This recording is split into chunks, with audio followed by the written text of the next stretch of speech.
sur cette assemblée. Nous voulons recevoir tout ce que tu veux nous donner. Saint-Esprit, Saint-Esprit, nous t'invitons à régner sur cette assemblée. Nous voulons recevoir tout ce que tu veux nous donner. Viens régner, viens régner. Sois libre au milieu de nous, Saint-Esprit. Nous t'invitons à régner.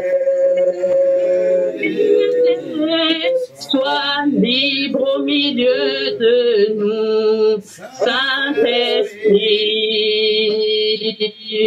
Nous t'invitons. Amen, amen, amen. Amen. Donc, le thème de l'exhortation de ce soir s'intitule « Bâtir sa maison en Christ ». Donc, c'est le thème de l'exhortation « Bâtir sa maison en Christ ». Donc, en fait, ce thème est très riche. Donc, il y a beaucoup de parties. Donc, déjà, on va commencer par une introduction. Donc, pour poser les bases, on va définir des termes comme bâti. Qu'est-ce que ça signifie? Le terme maison également. Qu'est-ce que cela signifie? Toujours dans l'introduction, on va voir en fait les différents types de maisons et quelle est l'importance de bâtir en Christ. Donc, on n'a pas dit de bâtir nos parents, nos ancêtres, mais on a dit bâti en Christ. Donc, quelle est l'importance? Ensuite, dans une autre partie, donc après l'introduction, on verra en fait comment en fait bâtir sa vie en Christ. Donc là, on va parler de la personne, on va parler de l'individu, de chacun de nous. Ensuite, on verra bâtir en fait son mariage, son foyer en Christ. Donc là, on parlera plutôt de la famille.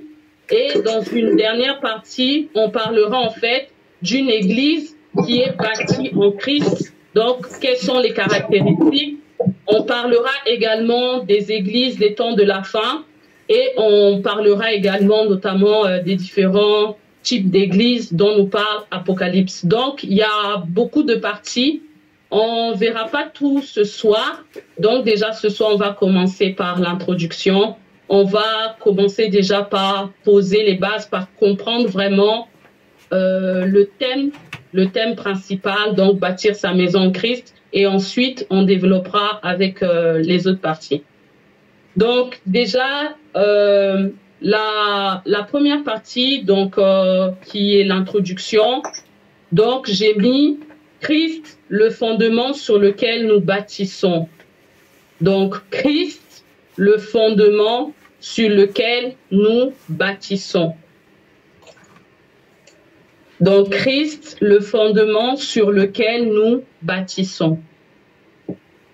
Donc, déjà, pour commencer, donc comme j'ai dit dans l'introduction, on va définir deux termes. Donc, le terme bâtir et le terme maison. Déjà, le mot bâtir, ça signifie en fait élever sur le sol à l'aide de matériaux assemblés. Donc, élever sur le sol à l'aide de matériaux assemblés. Donc là, en fait, on va voir déjà, on va parler en fait d'une construction, donc d'un édifice. Donc, on va parler par exemple de bâtir une muraille, bâtir un pont, bâtir un bâtiment ou une ville. Donc, on va élever sur le sol à l'aide de matériaux qui sont assemblés. Donc là, on va parler de la construction. Et par rapport à cette première définition, on va prendre nos Bibles dans Genèse 11.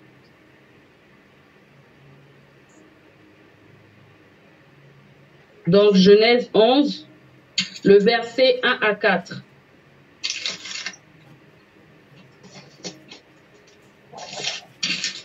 Donc, Genèse 11, le verset 1 à 4. Donc, je lis la parole au nom du Seigneur. La Bible nous dit, « Toute la terre avait une seule langue et les mêmes mots. Comme ils étaient partis de l'Orient, ils trouvèrent une plaine au pays de Shinéar, et ils y habitèrent.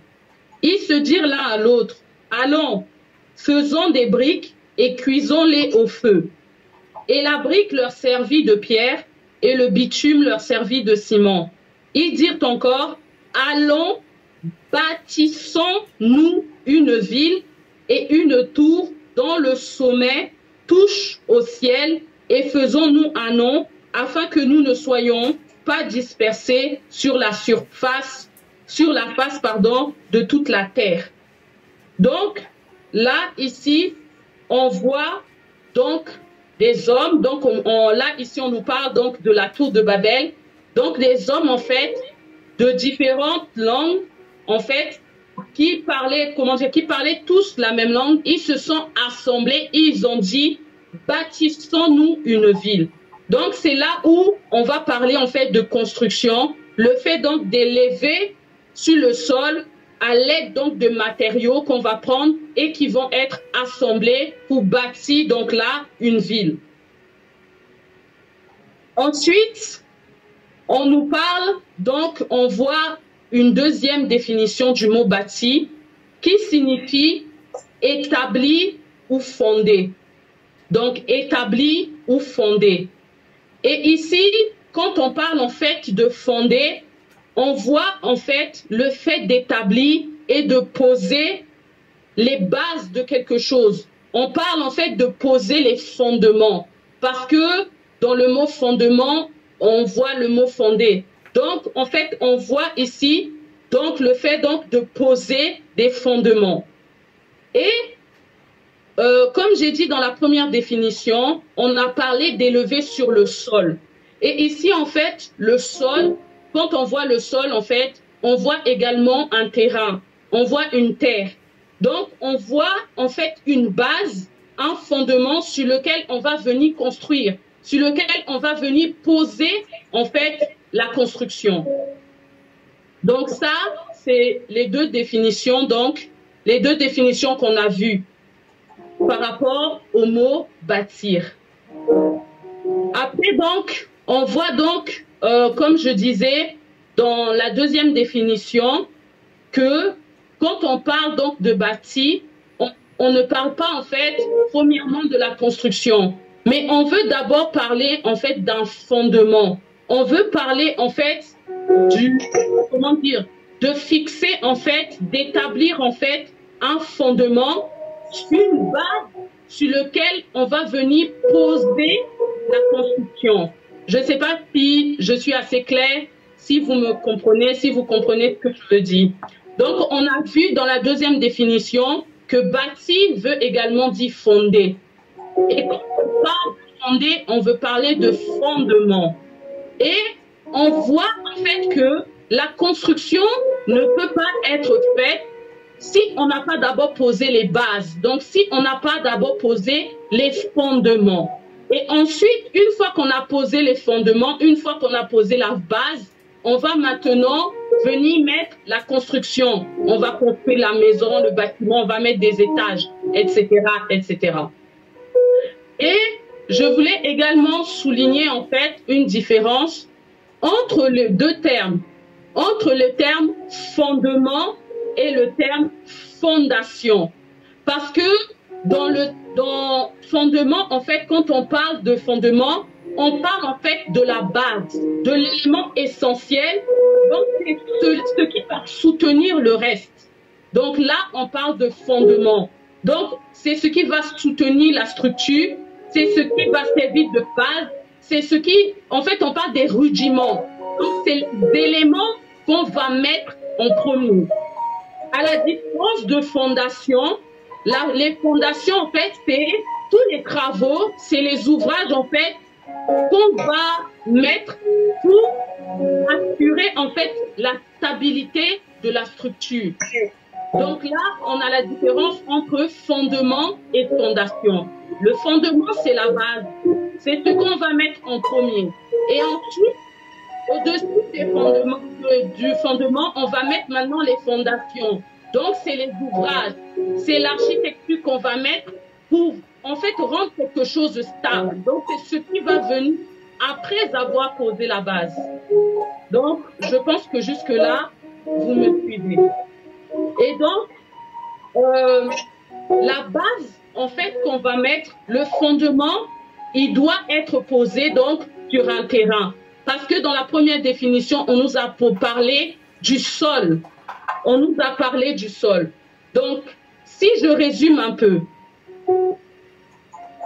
pour bâtir, pour construire, on a besoin de plusieurs éléments. Donc, premièrement, on a vu qu'on avait besoin d'un sol. On a besoin d'un terrain sur lequel on va venir mettre une base, sur lequel on va venir mettre un fondement. Ensuite, pour justement poser cette base, on a également besoin d'un constructeur. Donc, quand je parle de constructeur, je veux parler par là la personne qui va venir poser le fondement, la personne qui va assurer également la construction. Si je prends les termes terre à terre, quand on veut construire une maison, on parle de chef de travaux, je pense, quelque chose dans ce genre-là. Donc, là, on a besoin d'un constructeur qui va venir poser la base, qui va venir poser le fondement sur un terrain et qui va également assurer, en fait, le reste des travaux. Ensuite, comme on a vu, on a aussi besoin des fondations. Donc, les fondations, comme on a dit, ce qui va venir stabiliser, en fait, la structure. Donc, on a vu 4 éléments. Le sol, le terrain, la base, ou autrement dit, le fondement. On a vu le constructeur et on a vu les fondations. Donc, maintenant, on va développer, en fait, ces 4, comment on dit, ces quatre besoins, en fait, ces 4 thèmes, ces 4 choses dont on a besoin pour construire, pour bâtir. Donc, premièrement, on va voir le sol et les terrains, ainsi que leurs caractéristiques. Parce que, en fait, il existe différents types de sols. Il existe différents types de terrains. On a des terrains qui vont être secs, on a des terrains qui vont être rocailleux, on a des terrains sur lesquels on va avoir des épines, on a des terrains qui vont être fertiles. Donc, pour cela, je nous invite à prendre nos livres dans Matthieu 13, donc dans Matthieu 13, versets 1 à 9. Matthieu 13, versets 1 à 9. J'espère que tout le monde est là et que on n'a perdu personne en chemin. Vraiment, Dieu va nous faire du bien. Donc, on prend nos Bibles dans Matthieu 13, versets 1 à 9. Où justement la parole va nous parler de 4 types de terrains. Donc, je lis la parole dans le nom du Seigneur. La parole de Dieu nous dit: ce même jour, Jésus sortit de la maison et s'assit au bord de la mer. Une grande foule s'étant assemblée auprès de lui, il monta dans une barque et il s'assit. Toute la foule se tenait sur le rivage. Il leur parla en parabole sur beaucoup de choses et il dit: Un semeur sortit pour semer. Comme il semait, une partie de la semence tomba le long du chemin. Les oiseaux vinrent et la mangèrent. Une autre partie tomba dans les endroits pierreux où elle n'avait pas beaucoup de terre. Elle leva aussitôt parce qu'elle ne trouva pas un sol profond. Mais quand le soleil parut, elle fut brûlée et sécha, faute de racines. Une autre partie tomba parmi les épines. Les épines montèrent et l'étouffèrent. Une autre partie tomba dans la bonne terre. Elle donna du fruit, un grain 100, un autre 60, un autre 30. Que celui qui a des oreilles pour entendre, entende. Donc là, dans ce passage qu'on vient de lire de Matthieu, la Bible nous parle en fait de 4 différents types de terrain, de 4 types de sols. Donc, en fait, la parole nous parle déjà premièrement, en fait, d'un semeur qui est sorti pour semer. Pour semer où? Pour semer dans une terre, pour semer sur un terrain, pour semer dans un sol. Déjà, on nous parle que quand il est sorti pour semer, en fait, la semence, elle est tombée le long du chemin. Donc là, en fait, quand on parle le long du chemin, en fait, on voit que la semence n'est même pas tombée dans un terrain. Parce qu'on nous dit que comme il semait, une partie de la semence tomba le long du chemin, les oiseaux vinrent et la mangèrent. Donc là, on n'a même pas trouvé un terrain. Donc là, le terrain, c'est comme si en fait, il était inexistant. Ensuite, on nous parle d'un sol pierreux. On nous parle en fait d'un endroit pierreux, d'un endroit rocailleux. Donc là, les caractéristiques, on voit que, comme nous dit la parole, il n'y a pas beaucoup de terre. En fait, ce sol pierreux, il est peu profond et il n'a pas de racines. Donc là, c'est le deuxième sol, c'est le deuxième terrain dont on nous parle. Ensuite, on nous parle d'un sol, d'un terrain qui contient des épines, donc qui contient des ronces. En fait, c'est un terrain qui n'a pas été nettoyé. C'est un terrain qui n'a pas été débroussaillé, si on peut parler comme ça. Donc, on voit que le premier, déjà, il est inexistant. Le deuxième, il est pierreux. Il n'y a pas beaucoup de terre, le sol n'est pas profond, il n'y a pas beaucoup de racines. Le troisième, il contient des sols, il contient des ronces, pardon, il n'a pas été nettoyé, il n'a pas été débroussaillé. Ensuite, on nous parle d'un quatrième type de terrain. Et ce quatrième type de terrain, on l'appelle le bon terrain. Donc, c'est un terrain, en fait, qui est en fait un sol sur lequel on peut construire. Donc, c'est un sol, on va dire, qui a été nettoyé. C'est un sol qui ne contient pas d'épines et c'est un sol qui ne contient pas de ronds.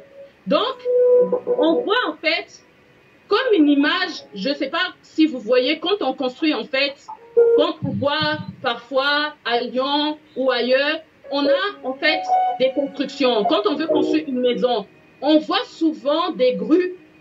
Et dans les grues là, en fait, on voit des grues avec des sortes de pelles. Je ne sais pas comment ça s'appelle dans le langage du bâtiment, mais en fait, on voit ce genre d'engin. Et en fait, généralement, quand ils viennent sur le chantier, on voit en fait qu'ils sont en train de, comment dire, ils sont en train de racler en fait la terre. Ils sont en train de creuser, de retourner la terre en fait. Donc, cette terre-là, en fait, c'est généralement, ils vont enlever les pierres, ils vont enlever en fait tout ce qui va gêner à la construction. Donc, ça, on le voit dans le monde physique. On voit ce genre d'engin lorsque on est près d'une construction. Donc, ça, en fait, le fait, c'est-à-dire d'enlever, en fait, ce qui va gêner à la construction, on est en train de nettoyer pour que le terrain, en fait, ça soit un bon terrain. Un terrain qui est nettoyé, un terrain qui est propre, un terrain sur lequel on va pouvoir construire sans embûches. On va dire ça comme ça. Donc là, on a parlé des sols. Donc, comme je nous ai dit, pour construire, on a besoin de plusieurs éléments. On a besoin d'un sol, donc un terrain.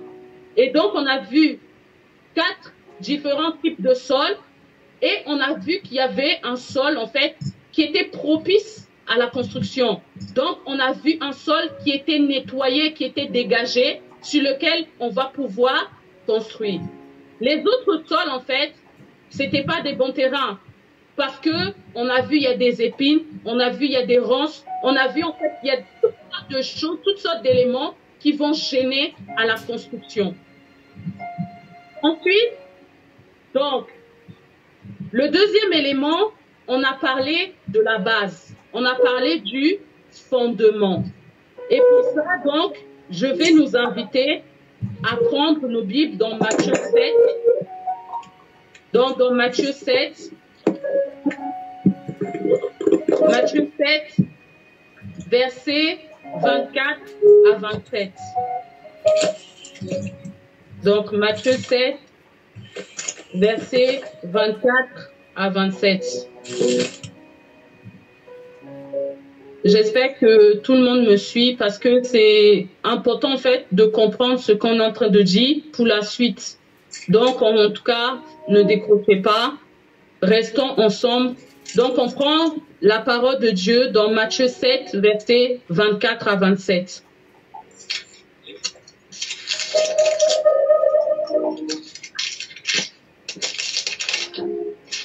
Matthieu 7, versets 24 à 27. Je lis la parole au nom du Seigneur.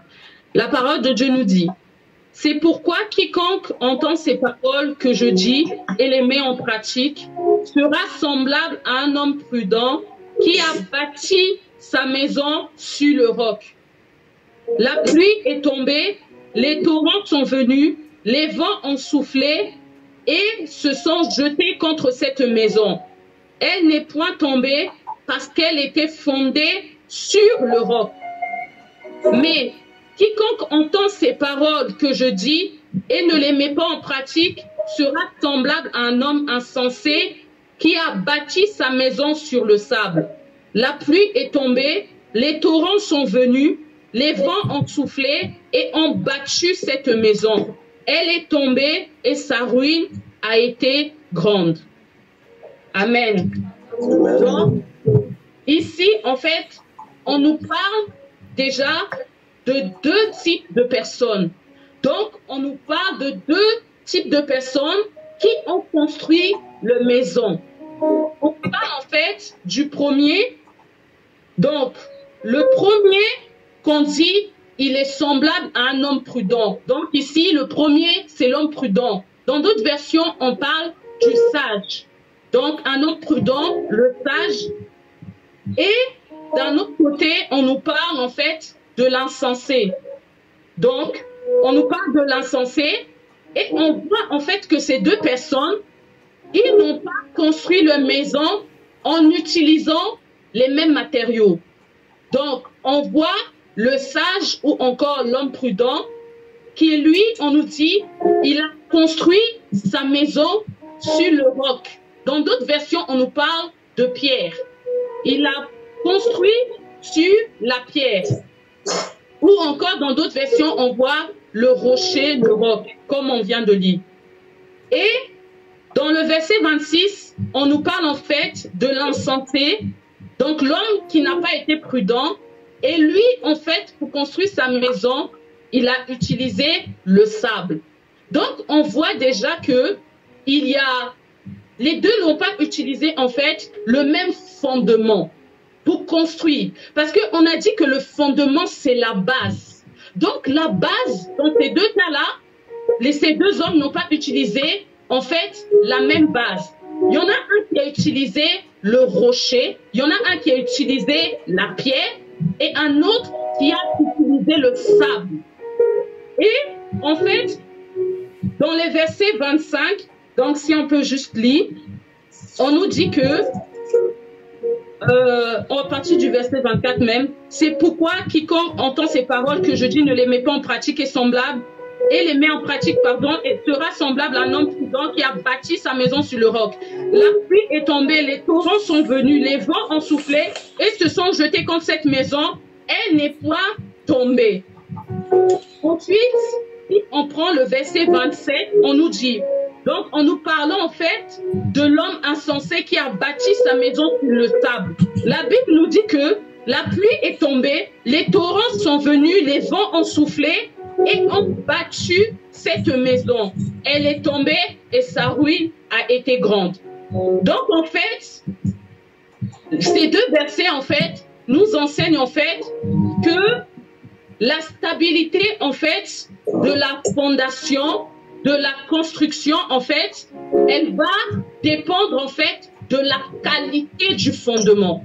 Donc ça veut dire que on a deux hommes qui ont bâti, qui ont chacun utilisé deux bases différentes, qui ont utilisé deux fondements différents. Il y en a un qui a pris la pierre, l'autre qui a pris le sable.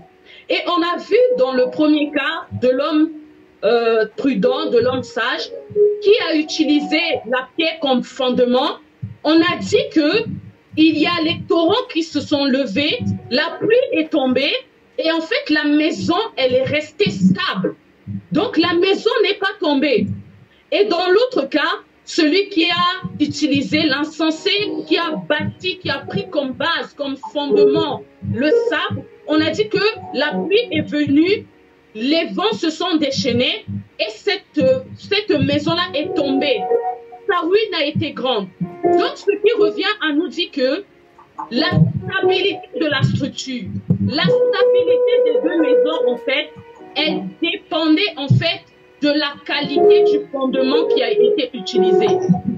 On voit que celui qui a utilisé la pierre comme fondement, comme base de construction de sa maison, on a vu que peu importe les situations, peu importe les problèmes, la maison a été stable.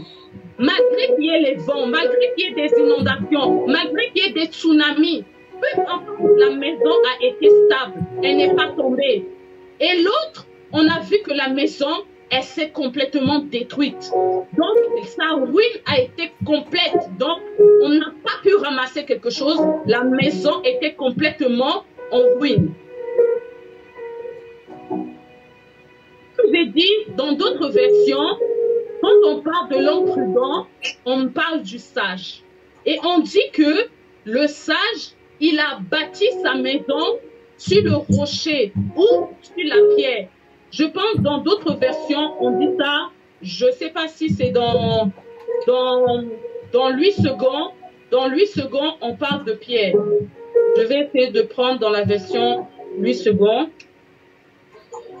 comme j'étais dans la version de Darby.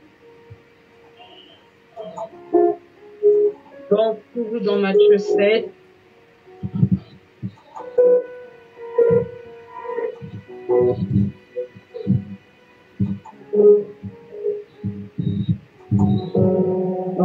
On parle de rocher.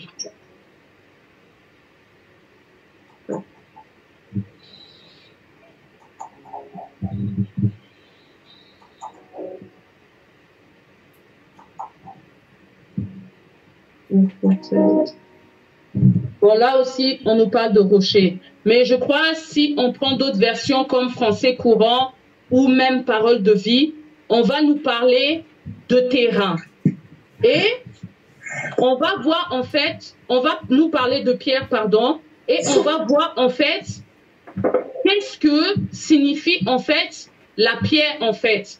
Parce que, comme on a vu, on a différents types de fondements, et le premier fondement qu'on a vu, en fait, de la première maison, c'était la pierre. Et pour ça, on va prendre Psaume 118, verset 22.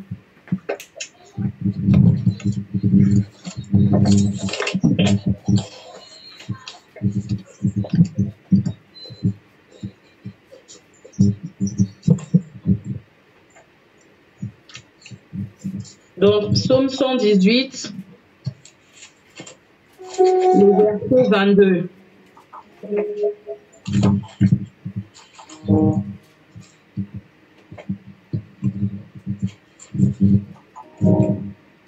Psaume 118, le verset 22. La parole nous dit que la pierre qu'ont rejeté ceux qui bâtissaient est devenue la principale de l'angle. Donc ici, on nous parle des personnes en fait qui étaient en train de bâtit. On nous a dit que la pierre qu'on rejetait, ceux qui bâtissaient, cette pierre-là est devenue la principale de l'angle. Pour comprendre, on va prendre encore un autre texte. Donc, on retient bien ce que on vient de lire. Donc, la pierre qu'ont rejeté ceux qui bâtissaient, cette pierre-là, elle est devenue la principale de l'angle. On va prendre nos Bibles dans Matthieu. Donc, on va retourner dans Matthieu 21.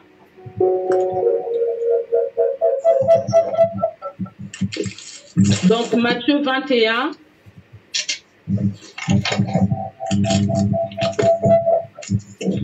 Matthieu 21, versets 42 à 43.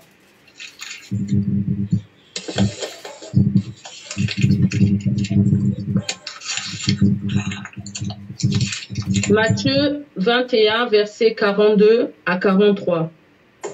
La parole de Dieu nous dit, Jésus leur dit, n'avez-vous jamais lu dans les Écritures, la pierre qu'ont rejetée ceux qui bâtissaient est devenue la principale de l'angle. C'est du Seigneur que cela est venu et c'est un prodige à nos yeux. C'est pourquoi je vous le dis, le royaume de Dieu vous sera enlevé et sera donné à une nation qui en rendra les fruits. Amen. Donc là, on nous parle encore toujours de cette pierre, en fait, qu'ont rejeté ceux qui bâtissaient. Et cette pierre-là, on nous dit, elle est devenue la principale de l'angle. Nous, ce qu'on veut savoir, c'est quelle est cette pierre, en fait? Quelle est cette pierre sur laquelle le sage, l'homme prudent a bâti et sa maison, en fait, a été stable malgré les vents, malgré les torrents, malgré tout ce que la maison, en fait, tout ce qui s'est abattu sur la maison. Qu'est-ce qui a fait que, en fait, ce fondement-là, cette pierre-là, a pu tenir, en fait, malgré les événements qui se sont déchaînés contre elle. On va prendre, donc, on a lu Psaume 118, verset 22, Matthieu 21, verset 42 à 43. On va prendre maintenant 1 Pierre 2, 4 à 10.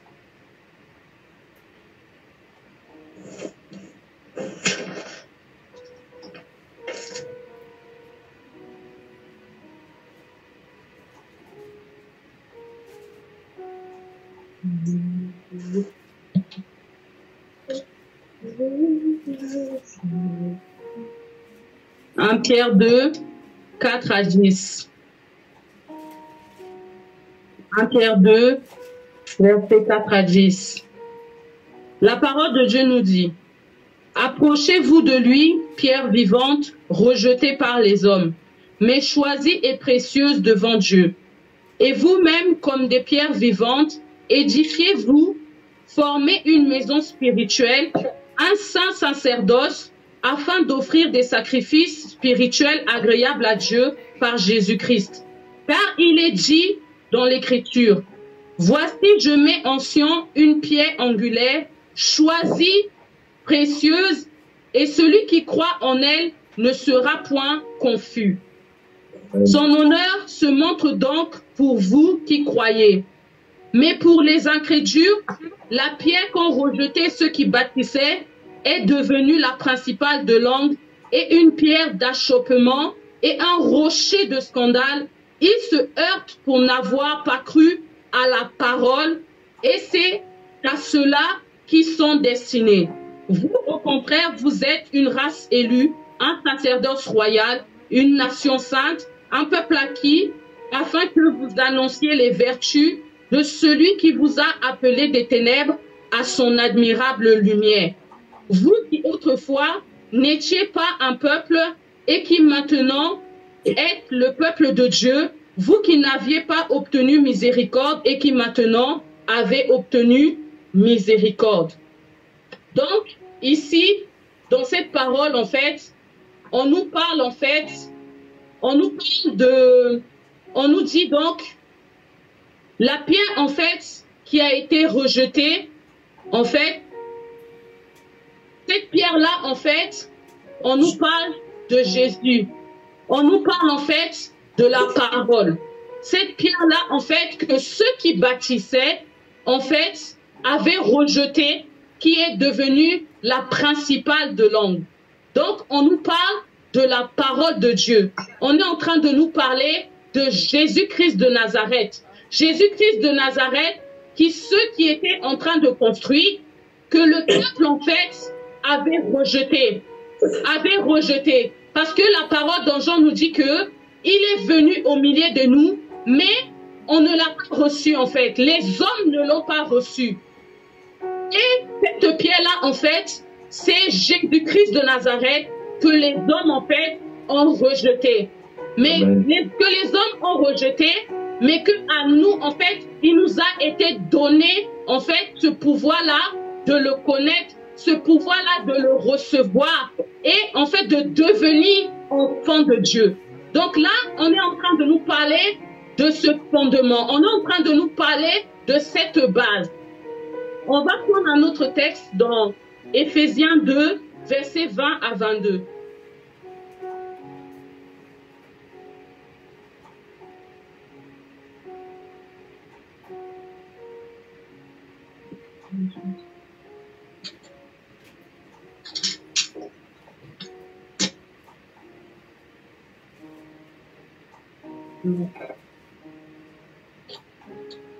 Éphésiens 2, versets 20 à 22. Éphésiens 2, versets 20 à 22. La parole de Dieu nous dit, vous avez été édifiés sur le fondement des apôtres et des prophètes. Jésus-Christ lui-même étant la pierre angulaire. Donc là, souvenez-vous, on nous a parlé d'une pierre que les hommes, ceux qui bâtissaient, ceux qui construisaient, ont rejetée. Mais cette pierre-là, elle est devenue la pierre angulaire, la principale de l'angle. Et ici, on est en train de nous dire que cette pierre-là, c'est Jésus-Christ lui-même étant la pierre angulaire. Et la Bible nous dit que en lui, tout édifice bien coordonné s'élève pour être un temple saint pour le Seigneur. En lui, vous êtes aussi édifiés pour être une habitation de Dieu en esprit. Donc ici, on nous parle vraiment du fondement, de la base. On nous a parlé de deux maisons. La maison bâtie sur la pierre et la maison bâtie sur le sable. On a dit que la stabilité des fondations, en fait, va dépendre de la qualité du fondement qu'on va utiliser pour bâtir. D'un côté, on a eu la pierre, de l'autre côté, on a eu le sable. On a vu que le sable, la ruine a été complète lorsque des événements se sont déchaînés. Lorsque cette maison-là a fait face à certaines situations de la vie, on a vu que ça n'a pas pu tenir, sa ruine était complète. Parce que le fondement n'était pas assez solide. La qualité du fondement, en fait, était médiocre, si on peut dire ça. Et on a vu, en fait, la maison qui a été bâtie sur cette pierre. Et on a vu que cette pierre-là, c'est Jésus-Christ de Nazareth. Cette pierre qui est devenue la principale de l'angle, que ceux qui bâtissaient avaient rejeté, que ceux qui bâtissaient, en fait, avaient mis de côté, que ceux qui bâtissaient n'avaient pas considéré. Mais cette pierre-là, c'est devenu la principale de l'angle. C'est la pierre, en fait, qui a une bonne qualité, qui permet une bonne construction, afin que, en fait, la construction soit stable, afin que ce qu'on va mettre dessus soit stable. Donc, je pense que vous me suivez, je pense que vous me comprenez. Maintenant, on va parler du constructeur, en fait, de la personne qui va venir poser les bases. Donc, comme on a dit, pour construire, on a besoin de plusieurs éléments. On a vu les terrains, on a vu la base, le fondement. Maintenant, on va parler du constructeur. Donc, pour ça, on va prendre 2 Timothée 2. 2 2 Timothée 2, 2 Timothée 2, verset 19. 2 Timothée 2, au verset 19.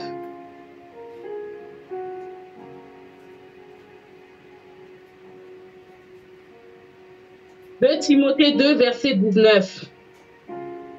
La Bible nous dit, néanmoins, le solide fondement de Dieu reste debout avec ses paroles qui lui servent de sceau.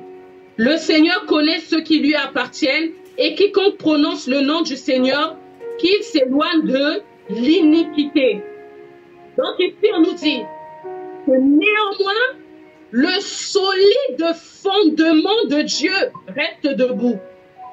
Le solide fondement posé par Dieu reste debout. Le solide fondement que Dieu lui-même a posé, a fixé, a établi, reste debout. Souvenez-vous de la maison qui a été bâtie sur la pierre, bâtie sur le rocher, bâtie sur le bon fondement qu'on a dit Jésus-Christ de Nazareth. Et ici, on est en train de nous dire le solide fondement posé par Dieu. Donc ici, on voit qu'il y a quelqu'un qui pose ce fondement-là. Et ce fondement-là qui est solide, ce fondement-là qui tient malgré les différentes tempêtes, malgré les différents événements qui peuvent se déchaîner, ce fondement-là vient de Dieu. Ce fondement est établi, posé par Dieu lui-même. Est-ce que vous comprenez? Ce fondement-là, c'est Dieu lui-même qui l'a établi. Et on parle de solide fondement. On parle d'une base qui est solide, une base qui ne s'écroule pas, une base qui demeure. On va prendre ensuite acte 5. Donc, toujours par rapport au constructeur, on va voir acte 5, versets 38 à 39. Acte 5, versets 38 à 39.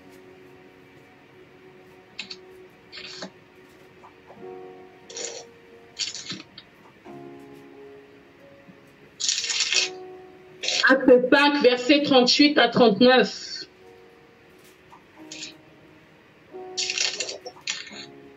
Acte 5, versets 38 à 39. La Bible nous dit, « Et maintenant je vous le dis, ne vous occupez plus de ces hommes et laissez-les aller.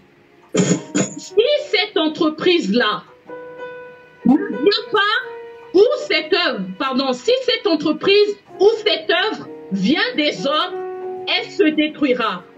Mais si elle vient de Dieu, vous ne pourrez la détruire. Ne courez pas le risque d'avoir combattu contre Dieu. » Donc on nous dit que si cette entreprise-là, si cette œuvre-là, si cette construction-là vient des hommes, elle va se détruire. Mais si elle vient de Dieu, elle ne pourra se détruire. Personne ne pourra la détruire. Vous ne pouvez pas la détruire. Donc, ne courez pas le risque d'avoir combattu contre Dieu. Donc ici, on va nous parler, en fait, on dit si je peux dire ça, de deux constructeurs. On a d'un côté les hommes, ou l'homme lui-même qui construit. Et on nous a dit dans ce verset-là que l'homme qui vient de Dieu, elle se détruit. À l'image de la maison qui a été bâtie sur le sable, qui a été détruite. Et on a un autre constructeur qui est Dieu, celui qui pose le fondement solide. Et on nous dit que si cette œuvre-là, si cette entreprise-là vient de Dieu, vous ne pourrez la détruire. Personne ne pourra la détruire. Donc, à l'image de la maison qui a été bâtie sur le roc, personne ne peut détruire ce que Dieu a établi. Personne ne peut détruire le fondement que Dieu a posé. Personne ne peut détruire, c'est-à-dire les rudiments que Dieu lui-même a posés. Mais si c'est l'homme lui-même qui a posé ces choses, si ça vient de l'homme, c'est l'homme qui s'est levé pour aller bâtir, on nous dit que cela se détruira. Peu importe, attendez les années, attendez attendez les jours, attendez les mois, cela se détruira. Ça va se détruire. Mais ce que Dieu a posé, le fondement que Dieu a posé, ne se détruit pas. Amen. Amen. Donc, ensuite, on va voir en fait les fondations. Donc, comme je disais, en fait, les fondations, c'est ce qui va donner en fait la stabilité à la structure. C'est ce qui va donner la stabilité en fait à la maison. Donc, ce qui donne la stabilité en fait à la maison, ce qui donne la stabilité au fond, en fait, à la construction, on a différents éléments. Ici, on nous parle que Jésus est allé poser, en fait, le fondement, c'est Jésus. Et ce fondement-là, c'est Dieu lui-même qui l'a posé, qui l'a établi. Il l'a établi sur un terrain, il l'a établi sur un sol.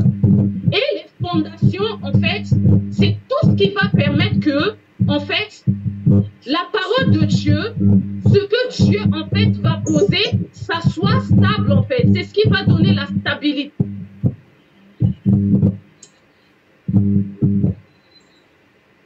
Je ne sais pas si vous m'entendez. Oui, on t'entend. Ok, parce qu'il y a quelque chose qui s'est affiché sur mon téléphone. Donc, on voit en fait que ce qui va donner en fait la stabilité, c'est tout ce qui va être autour, en fait.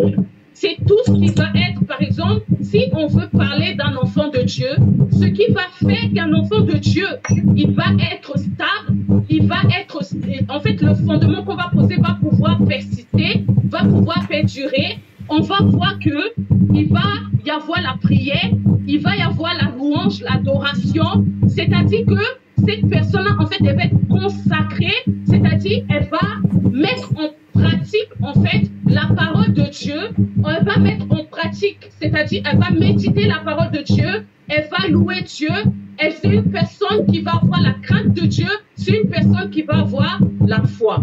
Donc, on a parlé, en fait, des différents éléments. On a parlé de bâti. Qu'est-ce que bâti signifiait? Et on a parlé des différents éléments qu'il faut pour bâtir une construction, pour bâtir une maison. Maintenant, on va parler de la maison. Qu'est-ce que la maison? Qu'est-ce que la maison signifie, en fait? Et on a vu, en fait, dans les enseignements, en fait, qu'on a eus, donc, dans les précédents enseignements qu'on a eus, on nous a enseigné que, en fait, la maison, en fait, c'est l'homme lui-même. C'est l'être humain. C'est notre corps. C'est ce qu'on nous a déjà enseigné dans les enseignements qu'on a vus avec l'évangéliste. On a parlé de la maison et on a vu que la maison, c'était le corps. C'était l'homme lui-même. C'est l'être humain. Et pour ça, en fait, on va prendre Matthieu 12, versets 43 à 45. Donc, Matthieu 12, versets 43 à 45. Donc, Matthieu 12, versets 43 à 45. Donc, c'est des choses qu'on a déjà vues, qu'on nous a déjà enseignées. Donc, Matthieu 12, versets 43 à 45, la parole de Dieu nous dit: lorsque l'esprit impur est sorti d'un homme, il va par des lieux arides cherchant du repos. Il n'en trouve point. Alors, il dit: je retournerai dans ma maison d'où je suis sorti. Et quand il arrive, il la trouve vide, balayée et ornée. Il s'en va et il prend avec lui 7 autres esprits plus méchants que lui. Ils entrent dans la maison, s'y établissent, et la dernière condition de cet homme est pire que la première. Il en sera de même pour cette génération méchante. Donc là, on nous parle en fait, donc, d'un esprit impur qui était sorti d'un homme. Et quand il est sorti, il est allé dans des lieux arides où il est allé chercher du repos. Mais comme il n'en trouvait pas, il s'est dit: je retournerai dans ma maison. Je retournerai dans la maison où j'étais. Donc, on nous a enseigné que le corps de l'homme, en fait, c'est un lieu privilégié des esprits, en fait. C'est une maison de prédilection pour les esprits. Et là, dans ce cas-là, on voit en fait un esprit impur. Il était sorti du corps d'un homme et comme il ne trouvait pas du repos, il a voulu retourner dans cette maison. Mais quand il est arrivé, il a vu en fait que cette maison-là, cette habitation-là, ce lieu dans lequel il résidait précédemment, en fait, a été balayé, a été nettoyé. Et maintenant, il est parti, il allait chercher de l'aide, il allait chercher cet esprit encore plus méchant pour pouvoir en fait retourner dans cette maison. Et on nous dit que la condition de cet homme, elle est devenue pire que la précédente. Donc là, ça nous démontre que en fait, le corps en fait de l'homme, en fait, c'est également une maison. Et cette maison-là, c'est le lieu d'habitation qui est privilégié par les esprits. Ça, on nous l'avait déjà enseigné dans les précédents enseignements. Ensuite, on va prendre nos Bibles dans Acte 17, verset 24, qui va également nous enseigner quelque chose. Acte 17, verset 24. Acte 17, verset 24.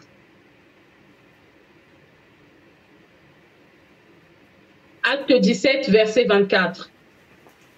Acte 17, verset 24. La parole de Dieu nous dit, dans Acte 17, verset 24, « Le Dieu qui a fait le monde et tout ce qui s'y trouve, étant le Seigneur du ciel et de la terre, n'habite point dans des temples faits de mains d'hommes.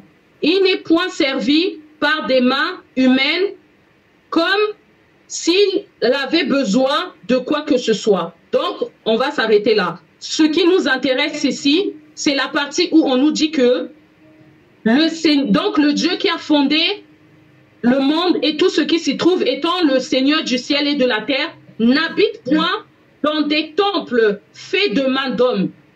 Donc Dieu, il n'habite pas dans des maisons, dans des temples, dans des structures qui ont été fabriquées par l'homme. Mais maintenant, ici, on nous parle de temple. On a vu que notre corps, en fait, c'est une maison également. Et cette maison, c'est l'habitation privilégiée par les esprits. Ici, on nous dit que Dieu, lui, il n'habite pas dans des temples fabriqués par des mains d'hommes. Donc, en fait, quel est le temple, en fait, dans lequel Dieu habite? Pour ça, on va prendre déjà un texte dans 1 Corinthiens 6. Donc, 1 Corinthiens 6. 1 Corinthiens 6, versets 19 à 20. 1 Corinthiens 6.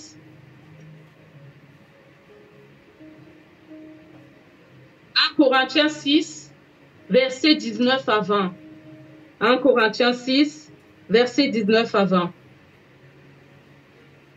1 Corinthiens 6, 19 à 20.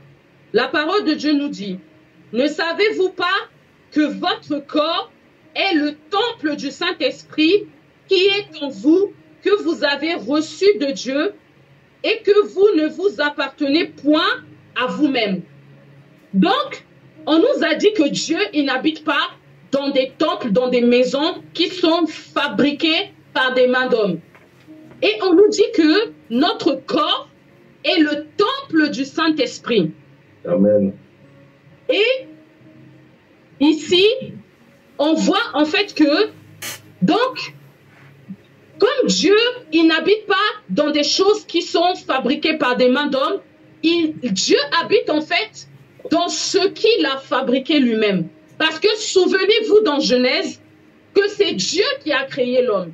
Ce n'est pas l'homme qui a créé l'homme, mais c'est Dieu qui a créé l'homme, qui a façonné l'homme à son image. Parce qu'il dira, créons l'homme à notre image. Et il va lui insuffler le souffle de vie, il va mettre en lui l'esprit. Et donc, ici, on nous dit que notre corps, c'est le temple du Saint-Esprit, c'est l'habitation du Saint-Esprit. Et c'est Dieu, il n'habite pas dans ce qui est fabriqué par des mains humaines, mais parce que lui-même, en fait, il a façonné. Donc, si on comprend, en fait, c'est ce que ça veut dire. On va maintenant on va reprendre Éphésiens 2, versets 20 à 22. Éphésiens 2, versets 20 à 22, qu'on a déjà lu. Éphésiens 2, versets 20 à 22.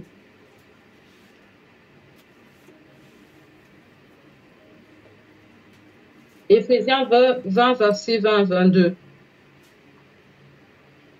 Ce qui nous intéresse ici, c'est le verset 22, mais on va tout lire. La Bible nous dit, « Vous avez été édifiés sur le fondement des apôtres et des prophètes, Jésus-Christ lui-même étant la pierre angulaire. En lui, tout édifice bien coordonné s'élève pour être un temple saint dans le Seigneur. En lui, vous êtes aussi édifiés pour être une habitation de Dieu en esprit. Une habitation de Dieu dans l'esprit. » Donc ici, en fait, ça confirme ce qu'on a dit, où en fait, on a vu que notre corps est le temple du Saint-Esprit. Et ici, on nous dit que nous, on est l'habitation de Dieu en esprit. Donc, ça veut dire que l'Esprit de Dieu habite en nous. L'Esprit de Dieu habite dans notre maison. L'Esprit de Dieu habite dans notre corps. L'Esprit de Dieu habite dans le temple que nous sommes. Donc, on a vu que le corps de l'homme, c'est le lieu, l'habitation privilégiée des esprits. On a vu, en fait, que le corps de l'homme pouvait être habité par des esprits impurs. Mais normalement, le corps de l'homme a été créé par Dieu lui-même et c'est l'Esprit de Dieu, en fait, qui habite en nous. Dieu, il habite en nous à travers son esprit, parce que l'Esprit de Dieu, c'est Dieu lui-même. Ensuite, en fait, on voit en fait qu'il existe en fait différents types de maisons. Donc, on voit des maisons en fait qu'on va dire qui vont être mal entretenues, qui vont manquer d'entretien. On voit également des maisons qui sont propres, des maisons qui sont soignées. On voit également des maisons qui vont être vides et des maisons qui vont être remplies. En fait, les maisons vides, comme on a lu dans le texte, en fait, qu'on a lu dans le texte, où on nous parlait en fait de l'esprit impur qui était sorti du corps de l'homme, qui était sorti de la maison de l'homme. Donc, quand l'esprit est venu, l'esprit a vu que, en fait, cette maison, elle était vide. Cette maison, elle était vide, en fait. Cette maison a été balayée, cette maison a été nettoyée. Et l'esprit impur n'a pas pu retourner, en fait, dans l'homme. Voilà pourquoi il est parti pour chercher cet autre esprit qui était plus puissant encore. Et c'est comme ça qu'ils ont pu retourner, en fait, dans cet homme-là. Et on a dit la condition de cet homme a été pire que la précédente. Donc, on voit, en fait, une maison. Une maison, en fait, déjà, elle peut être vide de la présence de Dieu. Parce qu'on a dit que une maison, en fait, c'est l'habitation de l'esprit. C'est le corps de l'homme. Et on a vu, en fait, on dit que la maison, en fait, elle peut être vide. Elle peut être vide de la présence de Dieu. Elle peut être vide, en fait, du Saint-Esprit. Et elle peut être remplie des ténèbres. Elle peut être remplie des esprits impurs. Et on a également des maisons qui sont remplies, en fait, de la présence de Dieu, qui sont remplies, en fait, de la louange, qui sont remplies de l'adoration, qui sont, c'est-à-dire balayées, nettoyées de toute impureté, qui sont balayées de tout péché, qui sont balayées de tout ténèbres. Parce que les ténèbres ne vont qu'avec les ténèbres. La lumière ne va qu'avec la lumière. Parce que les ténèbres et la lumière ne peuvent pas coexister. Donc, une maison où on a des esprits impurs, c'est une maison qui est dans les ténèbres. C'est une maison où il y a le péché. C'est là encore. En fait, c'est un homme qui vit dans le péché. On va dire comme ça, c'est un homme qui vit dans le péché, c'est un homme qui est souillé, c'est le corps d'un homme qui est totalement souillé. Et si on voit en fait la maison en fait qui est remplie de la présence de Dieu, c'est une maison où on va trouver la prière. C'est un homme qui prie beaucoup, c'est-à-dire la prière c'est son quotidien. C'est un homme qui médite beaucoup la parole. C'est un homme qui a la foi. C'est un homme qui a une base solide. C'est un homme qui a Jésus-Christ comme fondement. Donc là, c'est là où on voit en fait une maison en fait qui peut être remplie de la présence de Dieu. Et ça, en fait, c'est tout homme. C'est tout homme en fait qui est rempli, qui peut être rempli en fait de la présence de Dieu. Si il met en pratique la parole de Dieu, s'il ne vit pas dans le mal, dans la méchanceté, s'il ne vit pas dans le péché. Ensuite, on voit aussi, comment dire, on voit aussi, si on peut juste prendre le texte en fait dans Luc 8, dans Luc 8, versets 26 à 36.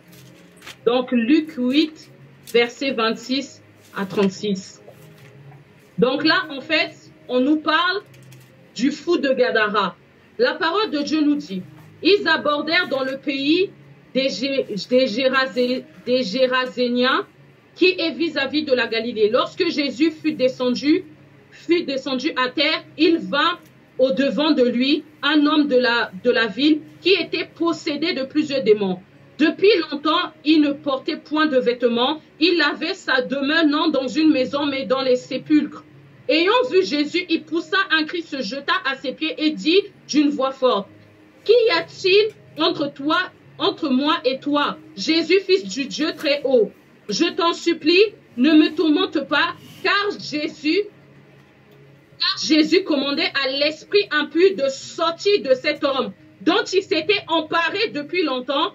On le gardait lié de chaînes et de fers aux pieds, mais il rompait les liens et il était entraîné par le démon dans les déserts. Donc ici, on voit en fait cet homme qui va en fait être tourmenté par un esprit impur. Ça veut dire qu'il y a un esprit impur qui a habité en fait cet homme. C'est un esprit impur en fait qui avait fixé demeure dans cet homme. C'était devenu sa maison. Et en fait, cet homme-là, il ne dormait même pas, c'est-à-dire dans une maison physique, mais il dormait dans les sépulcres et l'esprit impur l'amenait là où il voulait. Donc, on voit en fait que le corps de l'homme peut être habité également par des esprits impurs. Et ces esprits impurs, en fait, ils vont faire ce qu'ils veulent de cet homme. Ils vont l'emmener où ils veulent. Donc, c'est-à-dire, l'homme ne sera plus maître, en fait, de son corps, mais l'homme, en fait, il va être dirigé par ces esprits qui vont le dominer. Donc, imaginez, mon frère, ma soeur, si tu es conduit par un esprit impur, l'esprit impur va faire ce qu'il veut de toi. Il va t'emmener dans ce qu'il veut. Mais si aujourd'hui tu es conduit à l'esprit de Dieu, c'est-à-dire, en fait, ce qu'il y aura en toi, ce n'est que des choses de Dieu. Ce n'est que la louange, la prière, l'adoration. En fait, c'est des choses de Dieu qui vont, en fait, abonder dans ton cœur. C'est la présence de Dieu. Tu vas désirer, en fait, la présence de Dieu. Tu vas désirer adorer Dieu. Tu vas désirer, en fait, rester, en fait, dans cette présence-là de Dieu. Je ne sais pas si vous me comprenez. Amen. Et on va prendre un autre texte. Donc, on va bientôt s'arrêter par là pour cette première partie. Dans Matthieu 21,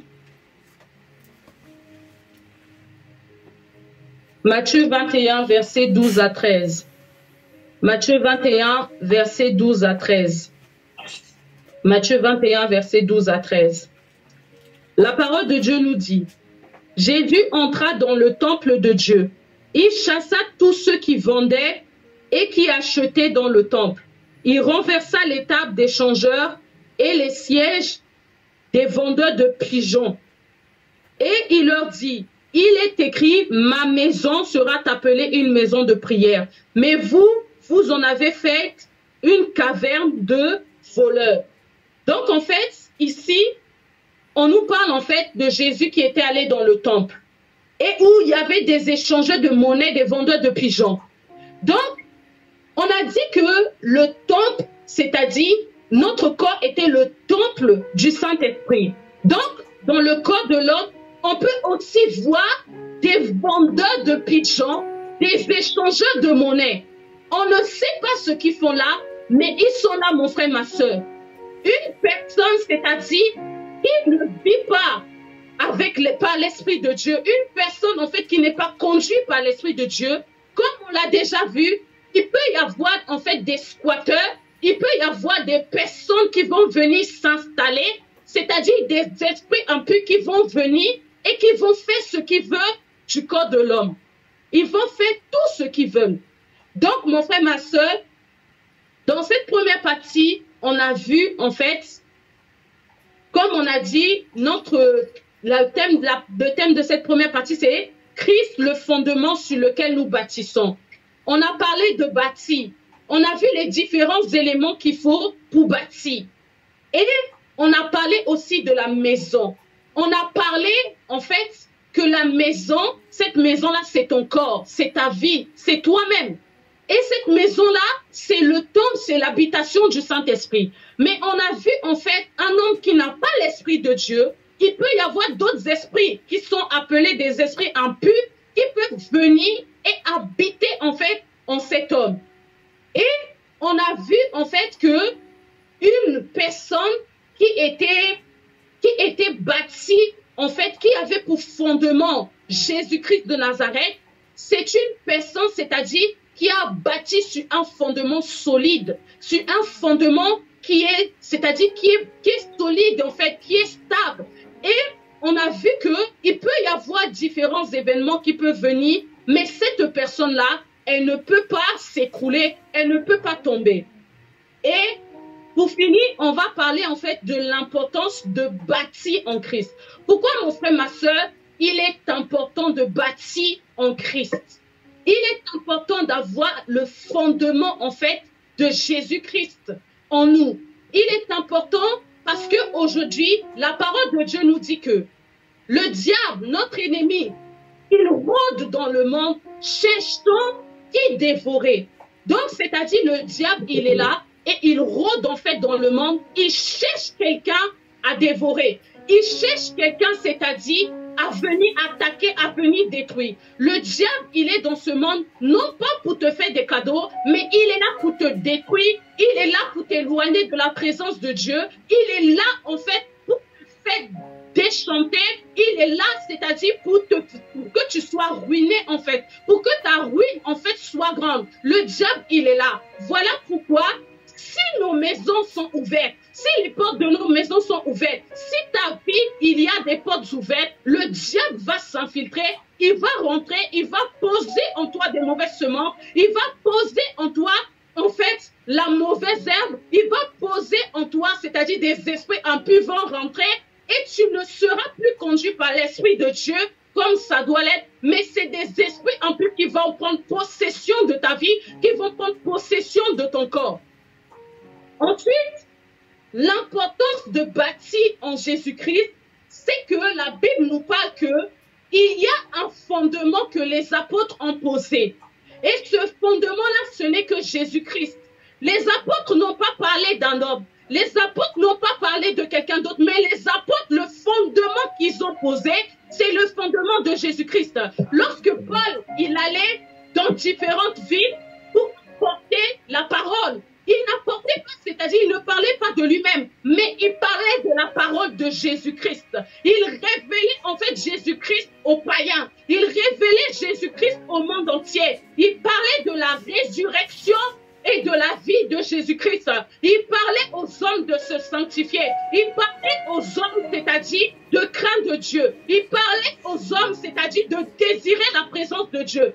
Et Paul, c'est-à-dire, c'est ce fondement-là que les apôtres, ils ont posé. C'est ce fondement-là qu'ils ont bâti dans nos vies. Mais la Bible nous parle que dans les derniers temps, il y a des faux qui vont venir. Des faux qui vont parler, c'est-à-dire, ils vont chercher, c'est-à-dire, à t'écarter de la présence de Dieu. Ils vont chercher à t'écarter de la volonté de Dieu. Voilà pourquoi, mon frère, ma soeur, si tu as reçu le fondement de Jésus-Christ, si ta vie a été bâtie en Jésus-Christ, si ton foyer, ta famille a été bâtie en Jésus-Christ, personne ne peut ni enlever ce fondement-là. Parce que la Bible nous dit que le fondement solide qui a été posé par Dieu demeure.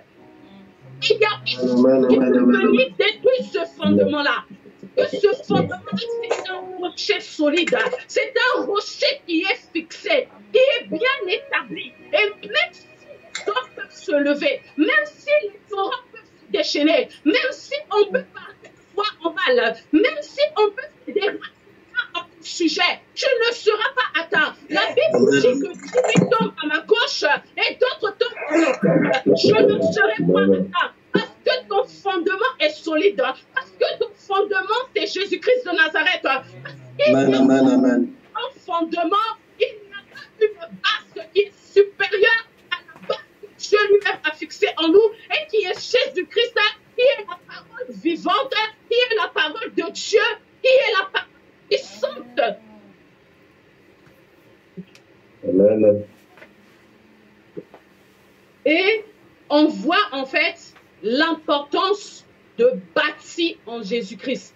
Pourquoi, mon frère, ma soeur, il est important de garder la parole de Dieu? Pourquoi il est important d'avoir Jésus-Christ dans sa vie? Parce que, mon frère, ma soeur, la Bible nous dit que le monde passera, les choses de ce monde passeront, mais la parole de Dieu subsistera. La parole de Dieu n'est pas passagère. Et on sait qu'il y a un salut à venir. Il y a un salut pour ta vie. Il y a un salut pour ma famille. Il y a un salut pour ta famille. Voilà pourquoi nous gardons la foi. Voilà pourquoi nous gardons, c'est-à-dire ce fondement-là que les apôtres ont commencé déjà à poser, et cela continue de nos jours. Parce que le Dieu que nous prions, ce n'est pas un Dieu juste d'Abraham. Ce n'est pas un Dieu juste de Jacob. Ce n'est pas un Dieu juste d'Israël. Mais c'est le Dieu que nous avons reçu. La Bible nous dit à ceux qui l'ont cru, qui l'ont accepté, qui l'ont reçu, qui sont devenus enfants de Dieu. La parole nous a de devenir enfants de Dieu. Parce que nous avons cru Jésus-Christ de Nazareth. Nous avons cru à un Dieu vivant. Nous avons cru celui qui existe, celui qui demeure pour l'éternité, d'éternité en éternité, il est Dieu. Il n'est pas un Dieu partagé, mon frère, ma soeur. Oui, mon frère, ma soeur. Tu dois avoir ton fondement de l'amour de Jésus-Christ de Nazareth. Que la Bible nous dit c'est un fondement solide. Et que même si tu fais face à des épreuves, même si des épreuves viennent dans ta vie, tu ne seras pas détruit.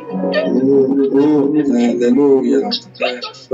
Solide. Dites-moi qui peut détrôner Dieu? Qui peut détrôner Jésus-Christ de Nazareth? La Bible dit qu'il a tout créé. Ça parle rien que sa parole. Sa parole, elle a donné existence à tout ce que tu vois. Sa parole, il va séparer les eaux d'en haut des eaux d'en bas. Par sa parole, il a dit que le sec paraît et la terre est parue. Qui peut être au-dessus de notre Dieu? Qui peut être au-dessus du Dieu vivant? Personne, mon frère, ma soeur. Voilà pourquoi ce soir, je voulais t'encourager. Je voulais t'encourager à avoir le bon fondement, à avoir le fondement solide en Jésus-Christ de Nazareth. Je voulais t'encourager parce que si tu l'as comme fondement, si Christ, tu fais de Christ ton rocher, tu fais de Christ la pierre angulaire de ta vie, tu ne seras pas atteint. Plusieurs événements peuvent venir, plusieurs épreuves peuvent venir, mais tu sortiras toujours vainqueur en Jésus-Christ de Nazareth. Voilà ce que j'avais à nous dire. Que Dieu soit béni. Amen, amen. Je m'arrête là. Amen. Amen, on peut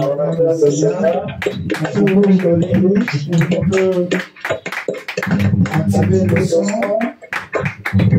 Activer le son. On peut activer le temps.